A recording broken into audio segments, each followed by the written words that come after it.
Ça, c'est un cormoran. C'est la saison, c'est l'hiver. Hello hello, retour à la rivière, paysage d'hiver bien sûr.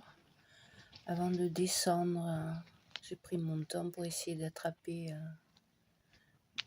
subrepticement le pêcheur qui se trouvait à l'endroit où je vais, même si j'ai continué plus loin, donc discrètement sans déranger.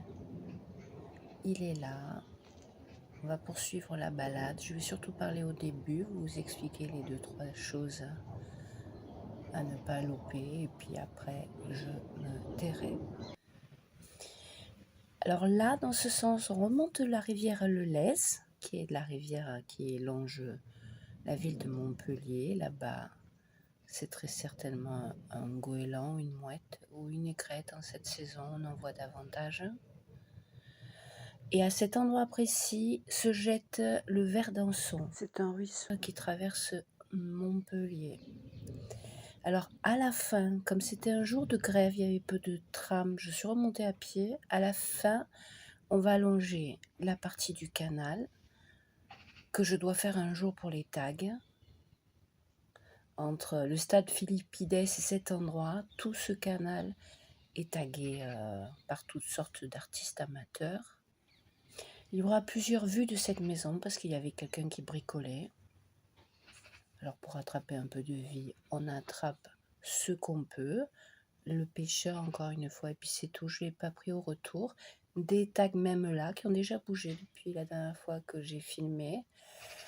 Depuis que j'ai découvert cet endroit au mois de juillet, je me promène avec un sécateur dans mon sac à nouveau, parce que pour aller jusqu'au bout de ce chemin, pour pouvoir passer exactement jusqu'au Verdançon, il faut pouvoir tailler quelques ronces. Ce que j'ai fait en prenant mon temps, en savourant cet après-midi relativement calme. Je vais très peu éditer et les images imparfaites et les sons, parce que justement, un jour de grève, je crois qu'il y a un tram une fois, et puis un hélicoptère. Mais voilà, pas trop de travail à faire, et sinon, pour mes habitués, vous le savez, sinon la vidéo ne partirait pas. Là, j'ai dû vouloir agrandir parce que un cormoran à plonger, il y en a plein dans la vidéo, mais on les voit très peu, parce qu'ils sont très rapides. Voilà, ça c'en est un. Après, je crois que j'en vois, mais on ne les voit pas. Et j'ai un reflet dans l'eau, mais 3 fois rien. Mais des cormorans tout le temps. Donc je sais que j'y retournerai pour essayer de mieux les attraper. Ça me fait penser que le jour où j'ai découvert cet endroit en juillet, j'étais toute excitée. Je suis revenue le lendemain et les jours d'après. Et j'attrapais les mouettes qui faisaient des allers-retours entre la mer et ici pour pêcher.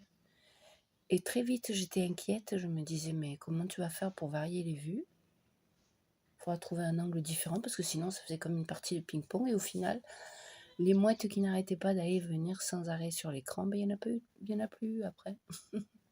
Les images doivent être perdues dans un coin de mes mémoires, mais bon, qu'importe. Alors là, ce serait peut-être imparfait, mais on ne coupera pas. Là, c'est exactement l'embranchement, du coup, on ne voit pas bien, mais ça fait un petit îlot avec les gens qui ont posé toutes sortes de choses.